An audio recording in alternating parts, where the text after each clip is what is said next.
নমস্কাৰ, মই প্ৰাঞ্জল ফুকনে প্ৰাঞ্জল মটিভেটৰ ইউটিউব চেনেললৈ পুনৰ সকলোকে এবাৰ স্বাগতম জনাইছোঁ। প্ৰথমতে মই আপোনালোকক মোৰ চাৰিওকাষৰ পৰিৱেশটো দেখাই ল'বলৈ লৈছোঁ। দেখিছে, এইখন এখন হাবি, তাৰ পাছত এইটো ৰাস্তা আৰু এইফালেও হাবি।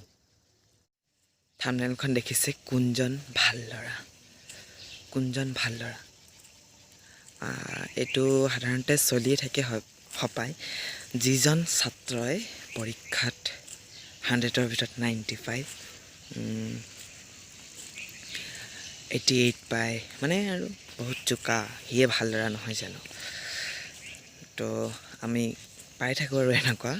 এতিয়া ময়ো এজন ছাত্ৰ, তো এইটো হয় বাৰু, মই সেনেকুৱা নহয় বাৰু, ইমান চোকা নহয় মই। তো সাধাৰণতে দেখোঁ আৰু যিজন ল'ৰাই 100ৰ ভিতৰত 100, তাক অলপ বেছি গুৰুত্ব দিয়া হয়, কাৰণ সি ভাল ল'ৰা। মোৰ মতে যিজন ছাত্ৰই বা ছাত্ৰীয়ে ডাঙৰক সন্মান কৰিব নাজানে, পিতৃ মাতৃক সন্মান কৰিব নাজানে, সেইজন কেতিয়াও ভাল ছাত্ৰ বা ছাত্ৰী হ'ব নোৱাৰে। সি পঢ়িব নোৱাৰিব পাৰে, কিন্তু তাৰ এটা বিশেষ প্ৰতিভা থাকিবই। পৃথিৱীলৈ আহিছে যেতিয়া এটা বিশেষ প্ৰতিভা প্ৰত্যেকজন ব্যক্তিয়ে লৈ আহে, আৰু সেই প্ৰতিভাটো বিকাশ কৰিবলৈ এখন মঞ্চ নাপায় কাৰণে সি সেইভাগে থাকি যায়। সেইকাৰণে মই ভাবোঁ প্ৰত্যেকজন ছাত্ৰ ছাত্ৰী সমান।